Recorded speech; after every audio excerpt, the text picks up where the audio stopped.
You're listening to Panthers on Tap. I'm Curtis Rauen, joined by Bryson Karbley. We're just two fans sharing our love for the game and Carolina Panthers football. So join us, crack open a cold one, some bubbly, a little wine, some scotch. We don't care, whatever makes you sleep better at night.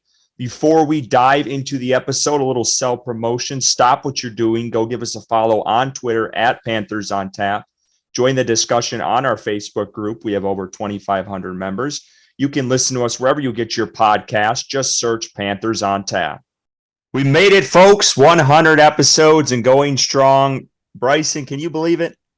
I can't. Feels like just yesterday when we started, man. I'm glad that we get to do this and spread connection across the Carolina Panthers community and with fans that, really typically wouldn't get it, just starting small and then growing into a little bit of a base that we have now. So I'm just appreciative and thankful. Yeah, 100 episodes. We thought I know Bryson wanted this probably earlier, but we're going to video. We're going on YouTube. We've done one or two things live on there, but all of our episodes from here on out will be going on there.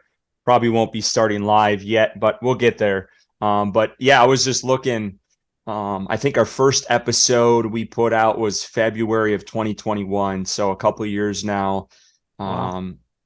I remember when we were texting about it and trying to get logos together and all this other bullshit to get things rolling. But Theme yeah, music. We got to get the intro theme song and all that copyright stuff that we got to make sure we're not violating.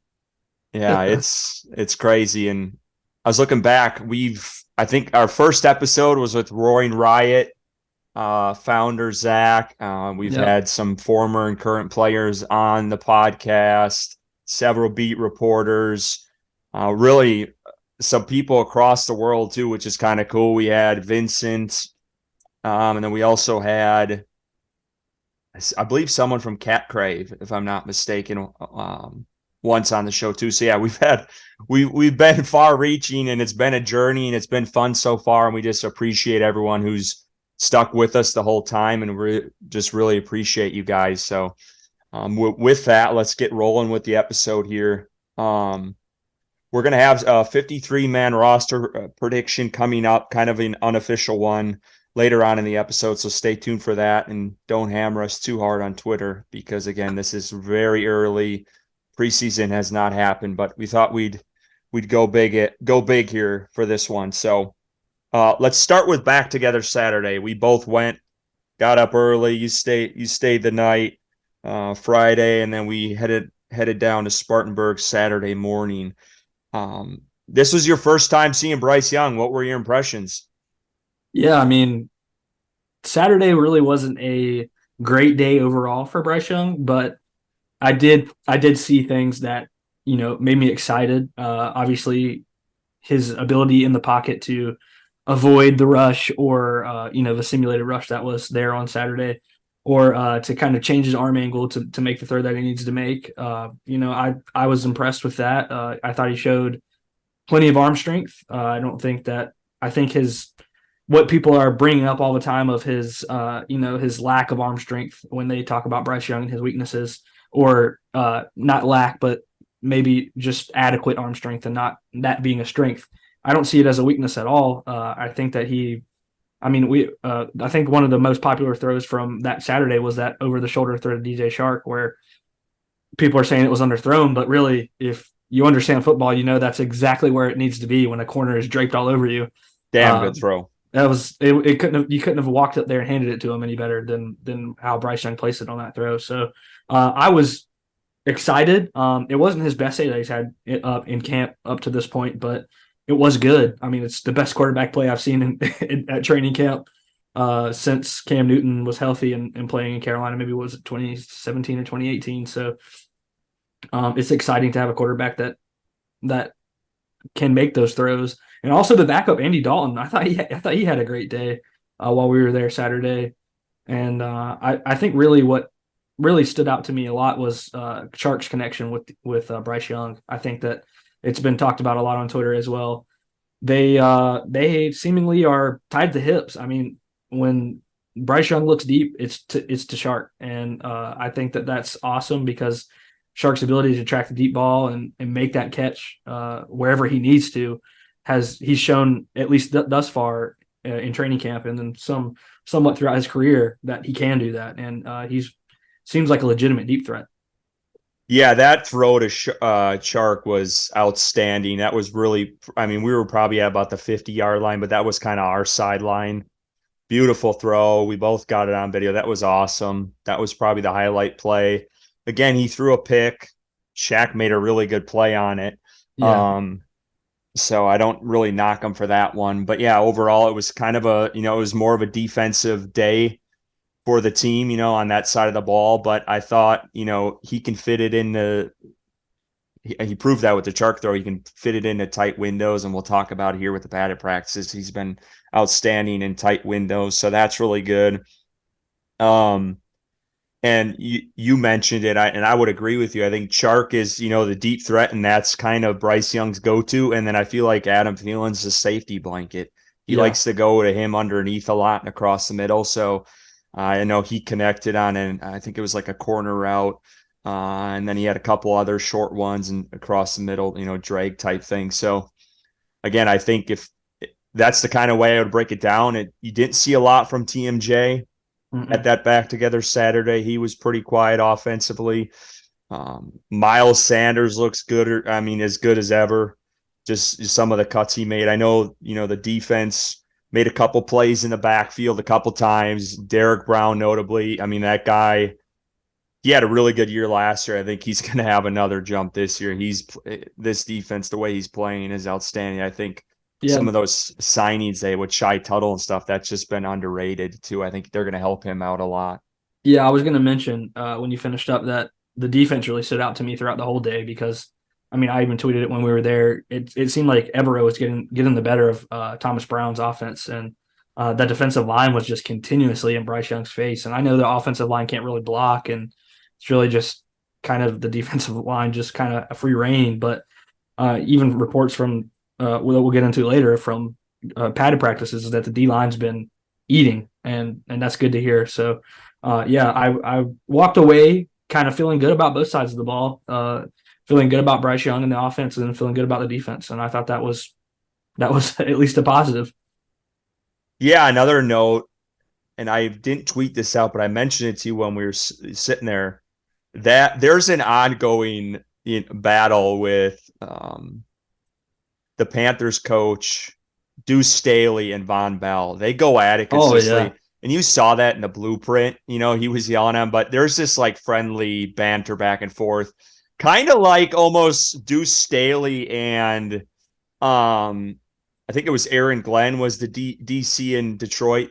But it was like that, them yelling at each other, and it's just fun. He just brings a lot of energy. But I picked up on that. He was yelling at Von Bell a couple times. Von Bell made a really nice play, almost had a pick on Bryce Young later in practice. I'm not sure if you shared that one on Twitter or not, or if I did. Yeah, I don't caught that one on video. Yeah, so that was another good play by him. I didn't see much from Dante and JC. Again, they were limited. They didn't play a whole lot. And some of those other guys, I think CJ Henderson, did he had a good day. Pick? Didn't he have a pick? Yeah, he had a nice pick in the end zone. It's kind of like a one-handed interception. It was he had a pretty good day in coverage, and I had tweeted a picture of him standing alone when everybody else was standing together. But then he, it turns out that he turns that, I guess, singular kind of staying away from everybody into his fuel for the day of practice and maybe eventually for games. So he's just I just think he's a quieter guy. Yeah, he's just quieter, which is fine. I mean, if he's making plays, and we'll talk about him later with the injury, but sounds like I thought he had a pretty good training camp last year as well. So just something to watch there. Anyone else on defense stick out to you, or on offense at all? Any observations? Trying to think. I think Mingo got open a couple times, and Bryce Young missed him on a deep route that would have been a touchdown. He burnt the corner. I don't even know what corner. I have to go back and look at the video, but Mingo got open a couple times. He wasn't really seen a lot. Laviska coming out of the backfield, that we saw that a couple times. Laviska made some good catches, and then of course had the runs out of the backfield. We'll get into it later with our roster prediction, but that wide receiver room is crowded as hell. There are so many wide receivers that need playing time that aren't going to get it because of how many options that Carolina has at that position. While we're talking about it, and this is kind of preluding to the roster stuff, but this was on the Twitter space last night. I was listening. I know you popped in there for a little bit, but um, Dave made some interesting comments putting TMJ at wide receiver 5.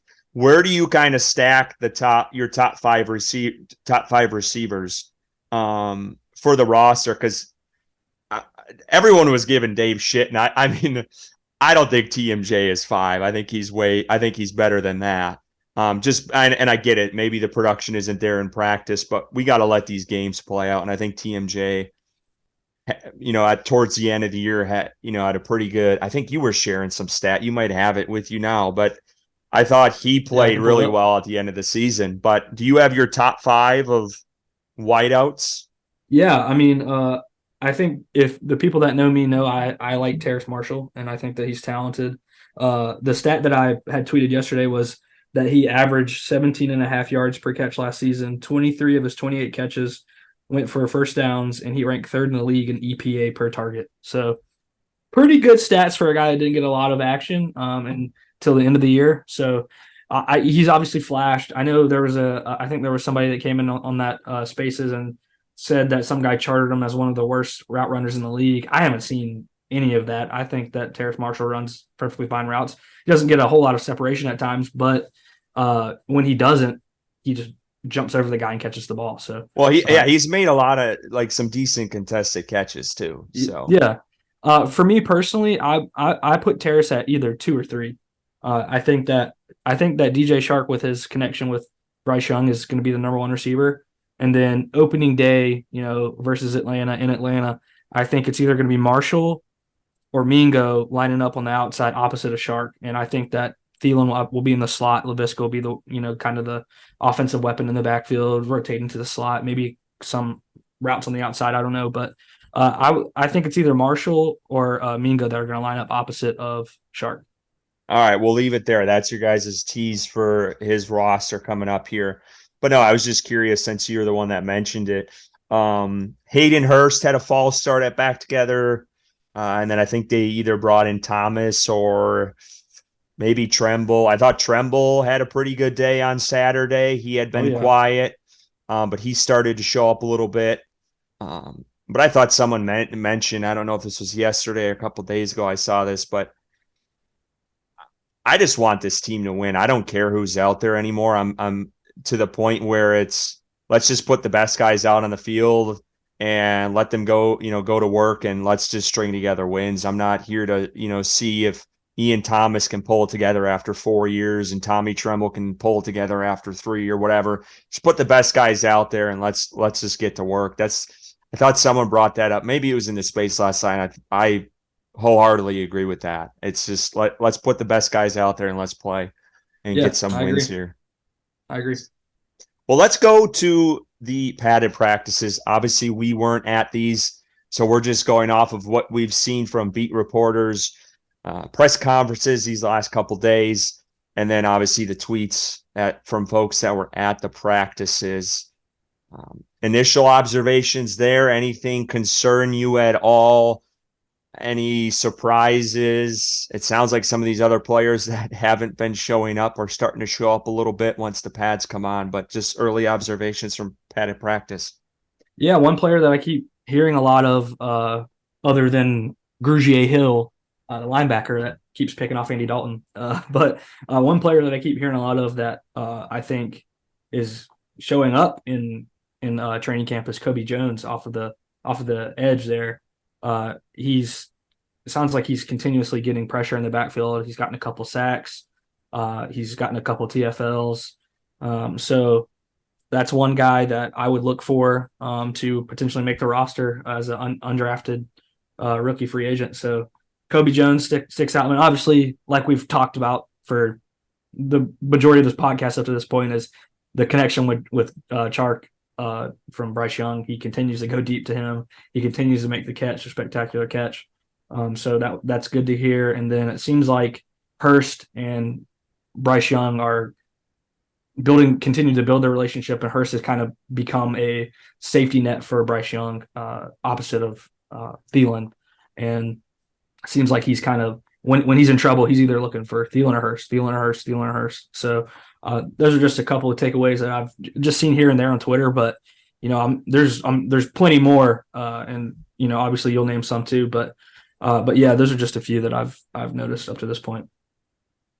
Yeah, I wanted to mention Laviska. You talked about him a little bit too. He had a run today. I think it was like a 10-yard run or something for a touchdown. Did some dance I don't know how to replicate. I don't know what it was called either.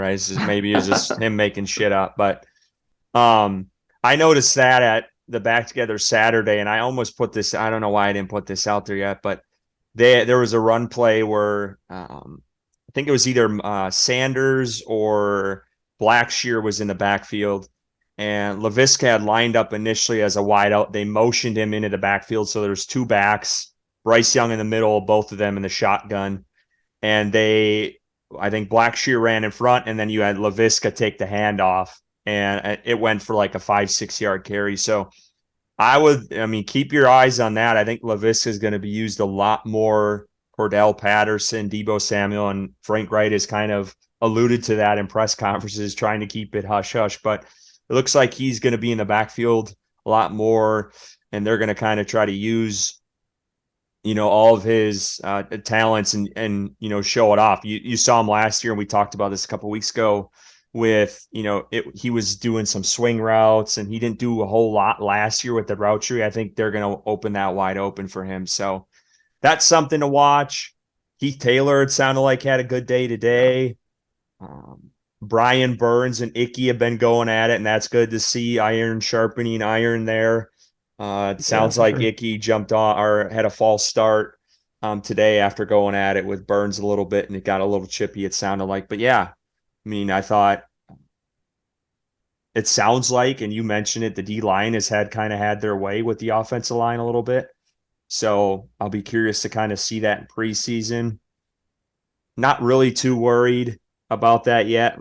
It's only day 2 of pads, and that's really padded practice is the only time you can really truly evaluate both the D and defensive line and offensive line. One thing I have noticed, we haven't heard much about batted passes with Bryce Young. Yeah, I know there was a couple. Like in OTAs and stuff, and there was like maybe 3 or 4 in OTAs and minicamp. Haven't heard much about it yet. Knock on wood. Probably do that now, but that was one of the big gripes about him, and you haven't seen much. Obviously, I think he's had 3 or 4 interceptions now. Yeah. If you're counting at home, CJ Stroud has 3. I've been keeping tabs too, so just so folks know. I don't know about Anthony Richardson. I haven't seen much. I know he got, all the starting snaps today from what I read from the Colts folks. But yeah, so it's going to happen. I'm okay with that. And I'd rather him get him out now. And I think, he's going against a really good defense and probably a top 5, top 7 defensive coordinator in the league right now. So yeah, for him, make those mistakes now, see what works, what doesn't work. It sounds like he had, kind of a bonehead mistake the other day. I think he threw a pick on Monday to Frankie Louvu. No one was in the area. I don't know if he's trying to test stuff or what, but well, this is the time that you do that. Well, yeah, exactly.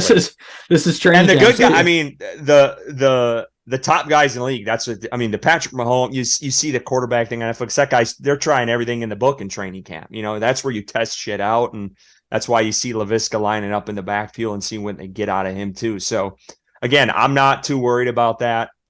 It is what it is. I just know it sounds like from folks that have been at practice, when Bryce Young does make a mistake, he bounces back. It's not like a pick and then another pick. It's like a pick and then a couple completions and a deep shot to Shark and then a touch. So, he's stringing together some good shit, and, he's made some really good plays. And it sounded like today was the day he was making plays in tight windows, which is really good to see because the quarterbacks the last couple of years were not making those plays.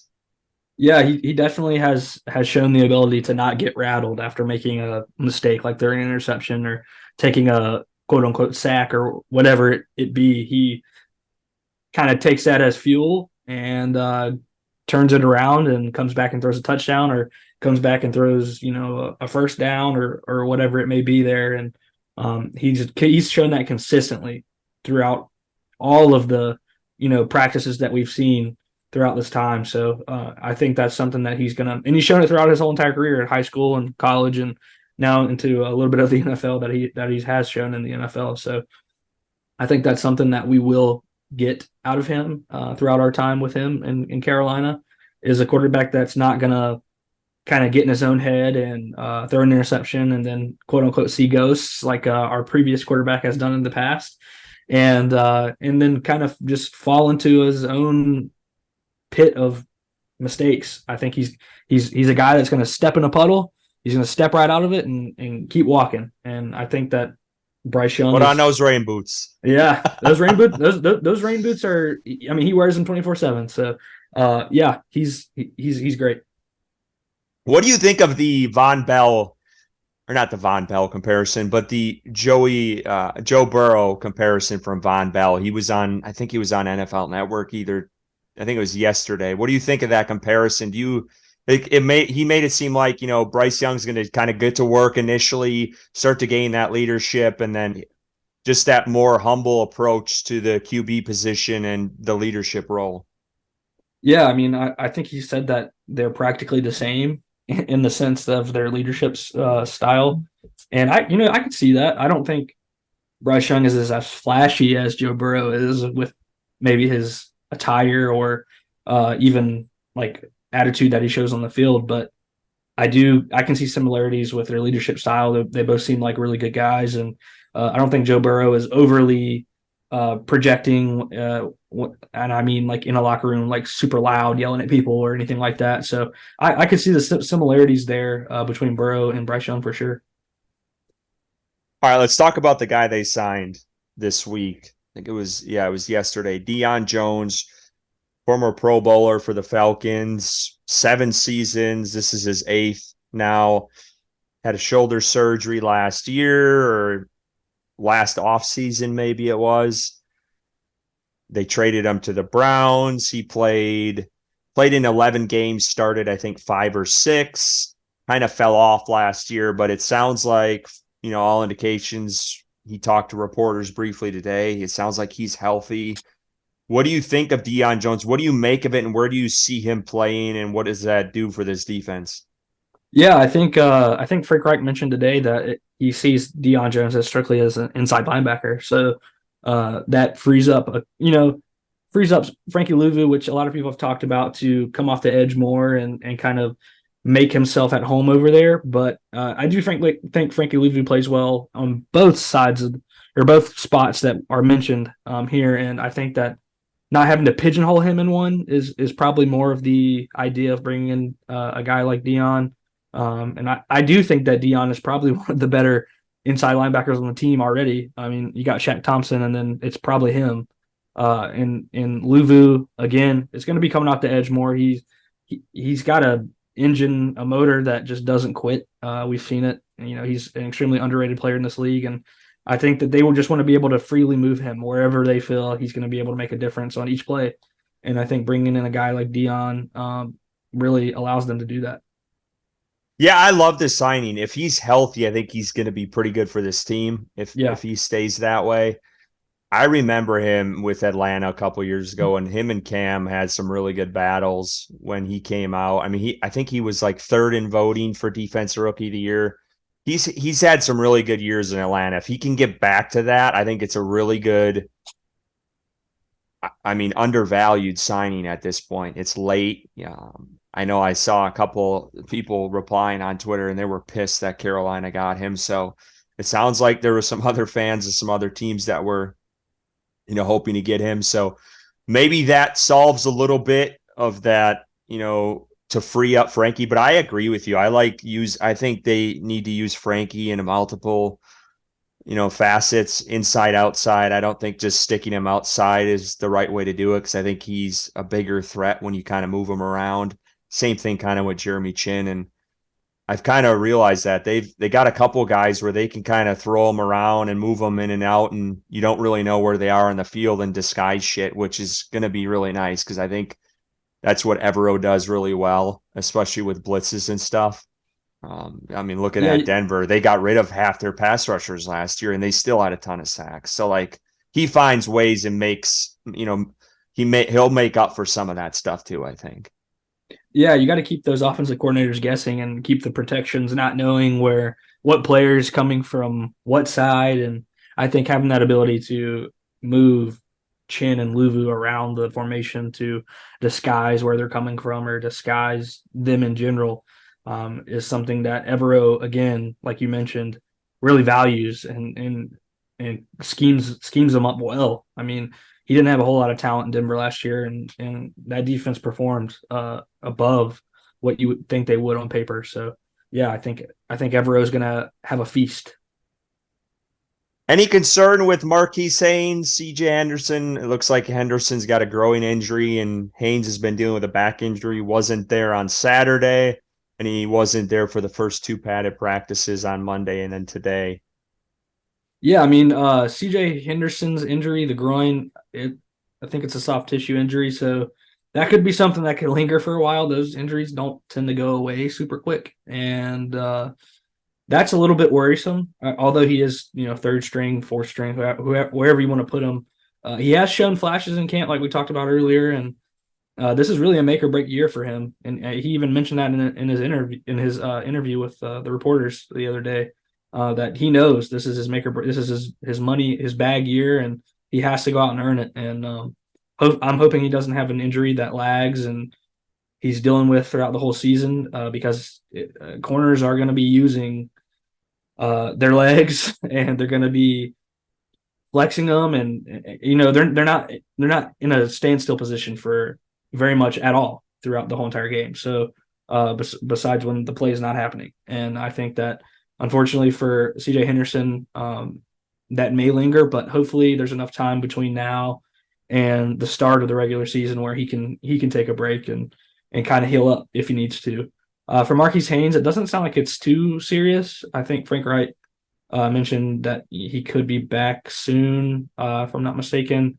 I think that he has a back injury, and it doesn't sound super serious. Maybe they're just being a little bit more cautious because I do think that's the starter opposite of Brian Burns, and they don't have a whole lot of options there, reliable options or options that have shown that they can compete for that spot. So Marquise Haynes, another player like CJ Henderson, this is a big year for him.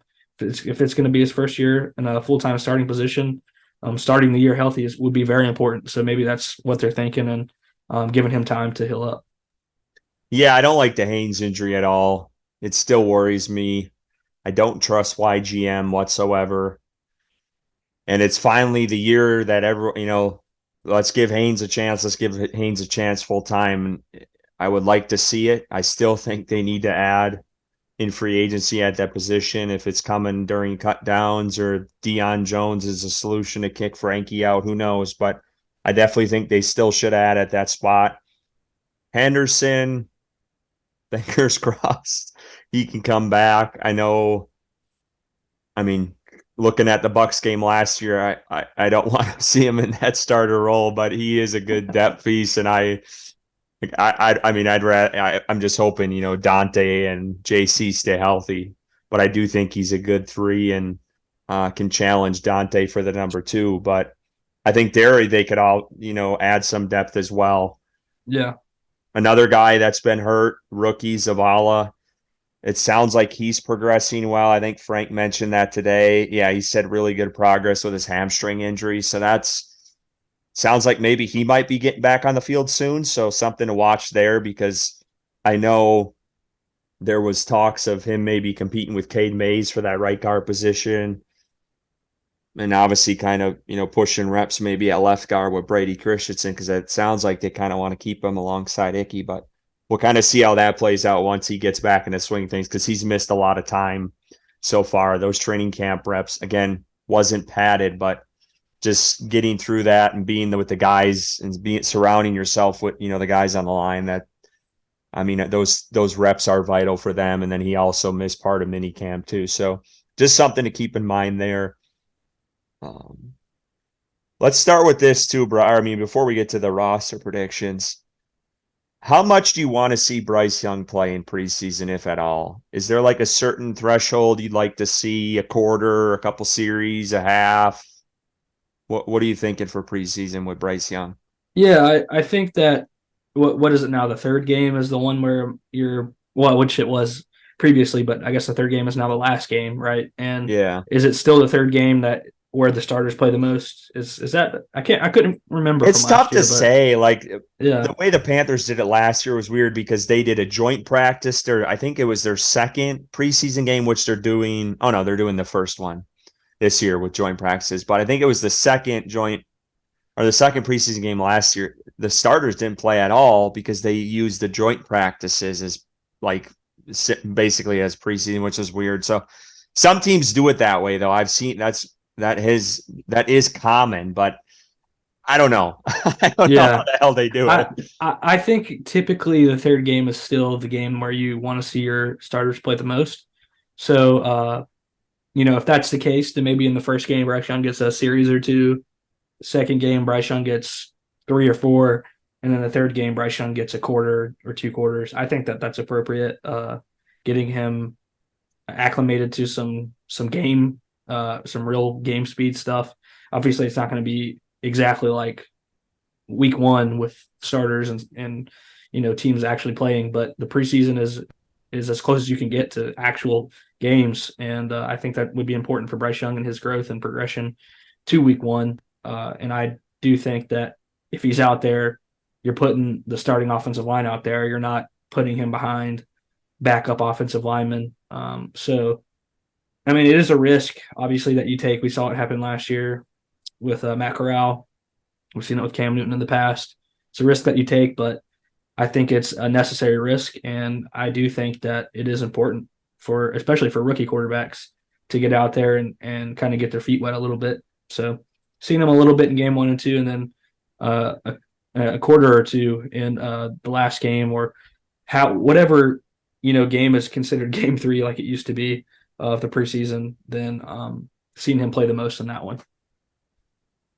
Yeah, he's got to get reps in preseason. I know we're probably a little leery from the Corral injury last year, but I mean, kind of thrown out to the Wolves. Obviously out for the year last year, but I think Bryce Young needs to see game reps against another team. I think he'll get valuable ones against the Jets, obviously, but I think in preseason he's going to get. I mean, I think Frank Reich already said that he's going to get some series. So I think like a quarter, maybe even a half, like a half of a game before the regular season, just to get in there and get with your guys and stuff like that, and kind of run the offense a couple times. But yeah, I'm not of the one to just sit him like that. But we'll kind of see how that plays out. I'm sure he's going to get some, and it sounds like Matt Corral is going to get a ton of reps. And we'll kind of get to these predictions here shortly. But aside, I just wanted to shamelessly plug our YouTube page because we got that started a while ago. I haven't added much to it. So please go on to YouTube and subscribe. It's Panthers on Tap, just like our Twitter. You'll find us on there. So far, 11 subscribers already, and we haven't even put much out there. So. Well, hopefully yeah. that grows, and like Curtis mentioned, we appreciate any love and support that you guys show, and subscribing to our YouTube channel can potentially help us grow to an even larger community that we haven't been able to reach at this point. So, growing our YouTube is our next step in the process of becoming the podcast that we want to become. So, we appreciate any love and support that you guys show, and yeah, we're happy to have you on board. Yeah, and we'll do a giveaway. I think with this being the 100th episode, I'll think of something and I'll put it out on Twitter, and we'll try to give something away to one of our listeners. But let's get back to it. 53-man roster predictions here. Drum roll. Way too damn early for this, Bryson, but here we go. I wanted to do it, man. So yeah, I mean, just a little behind the scenes. It was my idea, and Curtis was like, "Are you sure you want to do it this early?" Like, I was like, "Well, we could just do an unofficial one, and then when it gets closer, maybe before week 1, we can do an official roster prediction." But I thought it'd be cool just to do it on the 100th episode, so and maybe see how far we are once it gets closer to the time of our actual roster prediction, and see how much it changes. Yeah, well, why don't you kick us off with QBs? How many you keeping and who? Yeah, this was a hard one.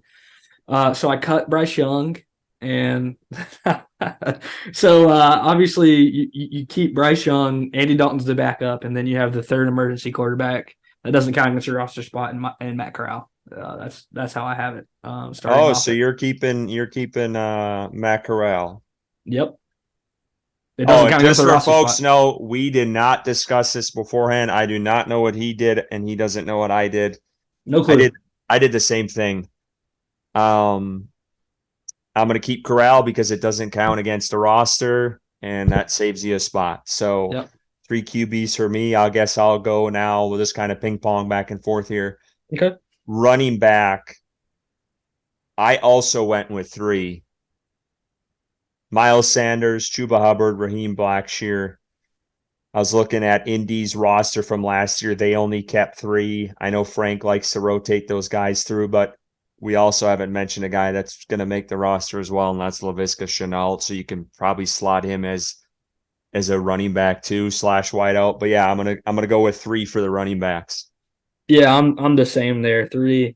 I really, really, really like Blackshear, and you can attest to even when we signed him last year. I've been a big fan of his for a while, and he's really starting to flash. I know he had a nice wheel route. I think it was either today or yesterday from Andy Dalton where he beat that Krugier Hill linebacker, and Dalton was able to get That's one that back wheel on. route. That's that wheel Yeah, route. that's that wheel route. So Blackshear is electric. I think that he's going to be either returning punts or kicks or maybe both for Carolina. He just looks amazing out there. I mean, he's his cuts are vicious. He's quick. He makes fast decisions when he's running. He's hard to tackle, and I think that he's going to continue to grow. He's young. I think this is his second year, third year in the league, and he was a great late season signing from I believe a practice squad, the Bills practice squad, right? Yeah. Yep. And I think all 3 of those guys they have their own different style. I mean, Yeah. I know we don't have that power back, but all 3 of them have little different intricacies about their play. So I liked all 3 of them. I think Chuba is better than he was the last couple years, and I like Blackshear as well. What do you got for wideouts? Yeah, wide receivers. I'm keeping 6 total. I start with DJ Chark, Adam Thielen, Mingo, Terrace Marshall Jr., Lewis Chenault, which again you could probably slot in that running back and wide receiver, and maybe even tight end. Who All knows? right, hold on. What's your 6th then? Who do you got? Who's making the cut? Yeah, my 6th. I'm sorry, JJ. It is not going to be Shi Smith. It's going to be Demir Bird making the roster. I think that them going out and signing him in free agency kind of points to a little bit of distrust that they have in similar wide receivers on the roster. And I think that Demir Bird is going to compete for the kick return or punt return as well. We saw him last year. He scored that long touchdown on Carolina when he was a Falcon, and he's still got juice. And I think that he's going to be the 6th guy. Yeah, I went with 6 as well. Chark, Thielen, TMJ, Chenault, Mango. I also have Bird. Wow. Okay. So 6, and right now we're both have the same roster, so this is concerning. But Hey, no, I think it, Bird. Just to go off you, piggyback off you with the Shi Smith stuff. I feel like Bird adds a little bit more to the return game than Shi Smith would, and I think that's what ultimately why he gets signed. I yeah. haven't seen much and haven't heard much about him in like practice, but I know just from watching those 2, I prefer Bird as a returner over Shi Smith. But Yeah, and Shi Smith has made some good plays in training camp yeah, of I mean he had a catches couple and stuff. catches on Saturday. So Yeah, and I'm not saying he's not a possibility there, which he totally is over Demir Bird, but I think that, like I mentioned, them going out and signing him and kind of the unfortunate situation that Shi Smith was in last year and his abilities that he showed and, making some crucial drops and being nervous on punt return that he did. I think that this coaching staff and front office might have some distrust in him, and I think that's why they went out and got Demir Bird. So right now I'm leaning Demir Bird over Shi Smith making the roster. Who do you have for tight ends? yeah, I went with 3 here. Okay, Hayden we're gonna do the Hurst, exact same. Hayden Hurst, Tommy Tremble, Ian Thomas. Um, I've seen people say Ian Thomas could be a cut. I'm not buying that yet. I think Frank Reich has mentioned it way too often in press conferences that he likes all three of, they all three of those guys bring a different thing to the tight end room. And I think they're going to kind of use that. The Colts kept 3 tight ends last year as well. Frank values that position. If one goes down, you can always slide one. And I just think all three of them are very different. I think Hayden Hurst is your true number one. Best tight end since Greg Olson. Tommy Tremble offers, a little bit of the fullback, line up in the backfield, a little bit, blocking. He can also catch. So he's shown that. And then Ian Thomas can catch here and there, but he's more mainly for a blocker. So I think all three of them are different in their own way. So I do think they keep those 3. And we obviously haven't mentioned the guy, and I really do like him. And I think he's going to be a casualty is Ricci. I don't think Ricci's just got the opportunity. I think he could be pretty damn good. I really like what he's done, and I think anytime he's on the field, he makes a play, but I think he could be a cut. So Yeah, I agree. And another guy that's flashed a little bit is Stephen Sullivan. He's the bigger tight end that's super athletic, and kind of flashed a little bit at camp here and there, and that's another casualty. And Sullivan could be the surprise maybe over Thomas. Yeah, but I think Tommy Tremble and Hayden Hurst are locks. I could see Ian Thomas being a fringe cut. Just because, this is kind of a new regime. And, Sullivan, like you said, I think he poses a bigger threat in the receiving game than what Thomas does. So. Yeah, absolutely. Go to O-line. What do you got at O-line? All right, O-line. I separated it out according to the roster, how they have them listed, offensive tackle and then center/offensive guard. So I'll just do them all together. But the tackles, I got obviously Taylor Moton, Ike Ekwonu, Cam Irving. Then going down the list, I have 10 total offensive linemen. Then after, I think I have 10 too. Oh goodness, we're gonna have the exact same roster. Then after Cam Irving, I have of course Bradley Bozeman, Brady Christensen, Austin Corbett, Michael Jordan. Unfortunately, he's good depth.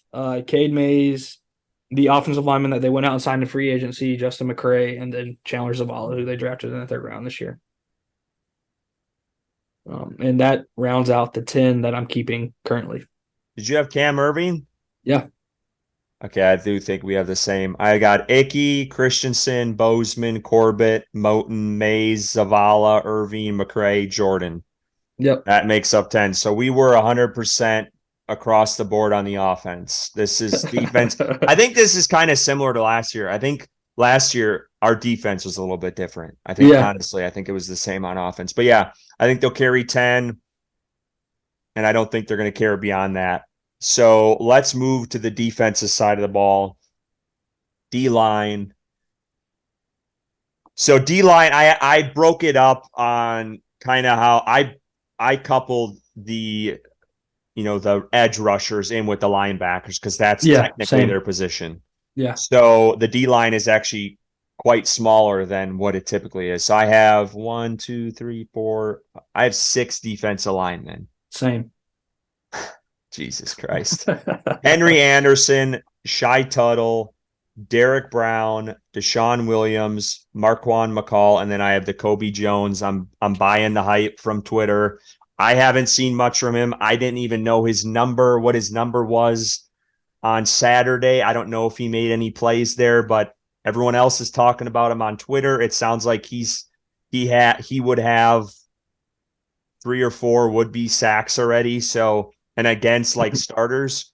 So I think he'll be the surprise signing for the D-line just based off of what I've seen online. But all the other guys are either free agents or guys that have been on this roster. I think they value Henry Anderson. I saw he was in there with the starters on Saturday in place of Marquise Haynes a ton. So I think he's going to still make the roster. But yeah, I'm going with 6 there.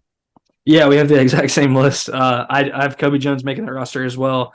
Kobe Jones has been getting time with ones as well. He's been there's been reports that he's been running with the ones on the D line, and against the starting offensive line, like you mentioned, and making a difference out there. So I think that they're in need of a player to step up at that position, and Kobe Jones may be the guy. But yeah, I have Henry Anderson, Kobe, Derek Brown, Marquand McCall, Shy Tuttle, and Deshaun Williams, and that rounds it out. Let's go linebackers. Yeah, linebackers. So This is a long one. let me get my list flipped over here. So I separate them out a little bit, but I'm just going to do them all together. Linebacking. So again, it includes the edge rushers and the 3-4 defense. So I have 10 total. Keep going. I'll count while you're talking. I don't know what I got. Okay, I have 10 total. I'll go with Amari Barno, Brian Burns, YGM, which I heard in the spaces last night. Somebody said, "Why did the GM draft me?" Which was hilarious. I don't know who said it, but I heard it, and I literally cracked up laughing at it. Marquise Haynes, DJ Johnson, of course, Grugier Hill, the linebacker who's intercepting Andy Dalton and making some decent plays. Seems like he's going to be a solid special teamer.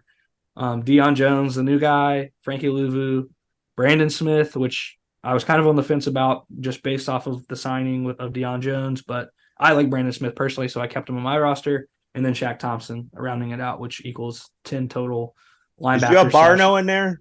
Yep, he's the first. Okay, yeah, we have the same shit again. Jesus. Yeah, I got 10. Well, I just think they drafted a lot of these guys, higher rounds, YGM, second round pick, Brandon Smith. You don't know really what you got out of him yet. Feel like that could be a depth piece. Grugier Hill, you talked about him. I think he's going to be great on special teams and might, be a plug and play type of guy in certain situations because he's played well in training camp. But you don't want to buy too much into that. Andy Dalton beat him today. So again, we'll see. But I think 10's a good number there. Again, they could add still to that group. Corners, and I think this is where it changes, and I think this is where it changed last year as well. Okay, go ahead. So I'm going with 3, 4, 5. I gotta count. I don't know how to count. 1, 2, 3, 4, 5, 6. I'm going 6 corners. Okay, yeah, we're different. And I just went off of what the roster had online. Some of these guys might be positioned as safeties or whatever, but this is what I have. So I got J.C. Horn, Dante Jackson, C.J. Henderson, Keith Taylor, Stanley Thomas Oliver, and Eric Rowe. So that's 6. I think Stanley Thomas Oliver, and I figured you were going to give me that expression. I've seen a lot on Twitter about him that he's made some plays, and he did play on Saturday a decent amount. So I just think with that room, I think they're going to take a flyer on him, and I'm a little shocked myself because I feel like I don't even know if he made the roster last year. I think he was maybe a practice squad guy. I don't know. No, I think he was injured all last year, if I'm not mistaken. But I think there's a possibility he makes it. I'm not entirely sold yet on the last chance you guy, right? Rajon Wright. Yeah, I think Wright. He was like one of the highest like undrafted paid guys. I feel like he struggled from just highlights that I've seen and videos from training camp. Again, I wasn't there, but just from what I can see, he's been beat a couple of times, a decent amount from just some of the highlight videos. That was kind of the reason I didn't go. And I don't know too much about Eric Rowe, but they did sign him in the offseason. That's why I'm kind of putting some weight into that. So, yeah, that's what I went with. I figured we were going to have different ones here. Yeah, and Eric Rowe is going to be more the nickel corner that can also play safety. I think he's played safety in his career. So, Eric Rowe is definitely, I think, a lock to make the roster. Like you mentioned, he's going to go. They went out in the offseason and signed him to a decent contract. So, I only have 5 corners. I have, of course, J.C. Horn, Dante Jackson, C.J. Henderson, Eric Rowe, and then Keith Taylor. Okay. So I went through and like kept all the players that I'm like, okay, I want these people on the roster. And the last player I had to cut to 53 was Rajon Wright. I had to cut him, unfortunately. Okay. So I did have 6, but I cut him. He was the 54th guy on my roster. And he unfortunately did not make my cut. But I think those 5 corners, are a lock, essentially. And then, maybe they do take a flyer on Stanley Thomas Oliver or a guy like Rajon Wright. But For safety, again, I just have them listed as what they're listed on the official depth chart on Panthers.com.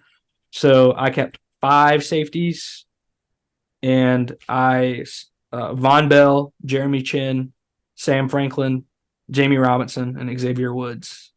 Sam Franklin is an all-pro special teamer, and Jamie Robinson, safety they drafted. Obviously, we all know about him. And then the 3, cornerstone safeties that we have on the team: Chin, Bell, and Woods. Yeah, and honestly, while you were talking, dumbass me, I think I had 55, but with the Corral pick, it would have dropped it to 54, and I, for some reason, thought it was 54. So one of those corners has to get cut. So bye, Stanley Thomas Oliver. but just to be different, I'll just say we'll get rid of Eric Rowe. I'll stick with, I think this Thomas Oliver, I think he was my fringe guy, but just to be different, I'll keep in. We'll cut Rowe just so we don't have the same damn thing. But I was the same on safeties. I kept 5. I think Sam Franklin's value on special teams is it weighs heavy for this team, and he's played really well this last year. So I think he's I would say almost a lock at this point. And then Von Bell, obviously, Xavier Woods, Jeremy Chin, and then Jamie Robinson they drafted. And speaking of Jamie Robinson, did you see much of him on Saturday? I don't recall seeing much of him besides like stretching and stuff and doing some drills, but I don't remember much of him in like 11-on-11 or 7-on-7 type stuff. But no, from what I heard, I don't remember seeing much of him Saturday when we were there, but from what I've heard is that he's been struggling on one-on-ones. It sounds like he got beat by Ian Thomas, like back-to-back plays on one-on-ones. But when they put the pads on, of course, that's where he thrives. He likes hitting and, preseason, I think, is where he's going to show up. And we also got to remember Carolina has a very deep safety room, very deep. So for him, it's okay for him, let him get, have his struggles in training camp and everything else. I think he'll be all right. I don't sell yourself now on that pick. But yeah, that's just something, to keep in mind. But again, there's very deep room. Special teams, any you got the 3 guys, Eddie, Johnny, and JJ Jansen? Yeah, the 3 guys, Eddie Money, Eddie De Niro, Johnny Hecker, and JJ Jansen. That's a really good special teams room. Of course, I'm a Eddie Pinheiro fan. Was like the 3rd most accurate kicker in the league last year. He did have that bad game versus Atlanta. We all know it, but he bounced back and really has been great since. Johnny Hecker looked amazing on Saturday, warming up, punting the ball 60 yards like it was nothing. The dude is just amazing. He's the best punter we've ever had, probably. And then JJ Jansen, of course, the lock for long snapper. Yeah, I think Hecker's the best punter in the league. Yeah. I think like I'm almost 99% sure. I don't yeah. I don't sit around and go watch punters and study them, but I would say I'm like the guy is elite. I remember last year we were arguing. It was another guy sitting next to me. We were arguing with like opposing team fans about how Johnny Hecker was like the MVP of the team during the game. It might have been the Browns game. I don't remember, but the guy is damn good. He's elite. So it's good to have him, and that special teams room is solid across the board. So, well, we didn't have really much different besides me not counting right, and pretty much across the board was pretty much the same. So yeah, it'll be interesting to see Ian Thomas. Could he be a fringe cut? We didn't even get to mention this already, but the Bravion Roy was cut. That was one of a Matt Rule signing, obviously, from Baylor. I didn't mind him. I thought he had some good flashes, but it sounds like he just doesn't fit the 3-4 defense of what they're looking at out of that position. So he goes to North Chicago Bears at this point because they become the Carolina Panthers of the NFC North. They've signed like 6, 7, 8 guys off the roster from last year. Yeah, they have a lot of former Panthers. And they really want to be like that, be like us. We didn't even mention it. There was a Bears fan at Saturday's practice. I wanted to throw up. I can't stand that. My biggest pet peeve, and I'll just go on a little rant and then I'll shut up about it. when fans of opposing teams go to either a practice when they shouldn't be there or a game when their team isn't playing the Panthers. I could care less if I saw, hundreds of Cowboys fans, but if I'm going to a Dallas Cowboys Panthers game and I see like an Eagles or a Giants or a Jaguars fan, it just pisses me off to no end. I don't get it. Stay home, watch Red Zone or watch your team. Or on Curtis Sunday. is 100% calling them out too. I would rather see someone in an opposing jersey of the team the Panthers are playing than coming with just some abstract, dumb, stupid jersey of some team that is not in that game. Drives me nuts. So that's my little rant on that. But yeah, I think that's mostly everything that we've covered. Is there anything else you want to add at all to this list or? No, I mean, yeah, I mean, we're gonna be at FanFest tomorrow. I know this episode will be dropping, so we'll be at FanFest today. Don't be. You can now see our faces. Don't be afraid to say hi to us if you want to, and just come hang out if you see us. Yeah, and I want to quickly mention because we went to this charity event after Back Together Saturday. PNP put it on at the Main Street Pub and Eatery in Spartanburg there. And they just basically had all these content creators come together. And it was awesome to meet a lot of people that, play a pretty big role in creating things as fans on Twitter and on, YouTube and all their podcast channels. It was awesome. I was happy to kind of branch out and meet some people and, put, names to faces on Twitter. And I just wanted to shout out PNP for that. They raised, I think, close to $1,000, just under what they were hoping to get. They did a couple jersey giveaways. Unfortunately, we didn't win, but it's all for a good cause. So, again, just shout out to them. And it was awesome to just kind of, talk Panthers football and just talk to people that do stuff like we do. So. Absolutely. It was a great event, and we were thankful to be a part of it, and we're happy to do it in the future. If you don't listen to the Panther Nation podcast, obviously go check them out. They are amazing and do great stuff. So, yeah. And then before we go, something fun here. We saw Bryce Young sign the Bojangles deal, and his go-to Bojangles item, I guess, on the menu is the Bowberry biscuit. That's so good. Bryson, what is your favorite menu item or combo or whatever on the Bojangles menu? Yeah, the Bowberry biscuit. I mean, Bryce Young just continues to have all the right answers and say the right things. That is a great option. But if I'll pick something different, I would say my favorite would be the chicken supreme biscuit. I think that's what it's called, the biscuit with the supreme chicken on it that you get for breakfast in the mornings. That's probably my favorite go-to. You have the classic bacon, egg, and cheese, but I like to switch it up and go to that and kind of just get the chicken in the mornings.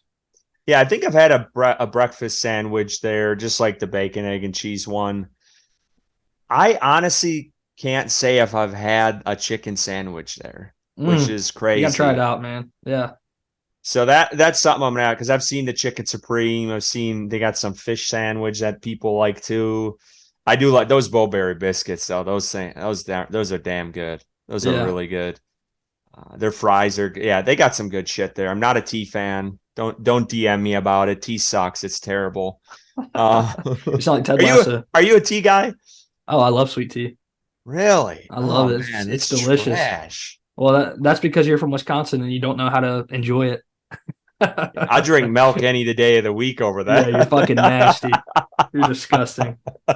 Yeah, I'm not you take that tea and throw it away, man. That shit's gross. But anyways, let's leave it there. Again, we'll be at FanFest tomorrow. Come say hi to us. We'll be in section 106, first row.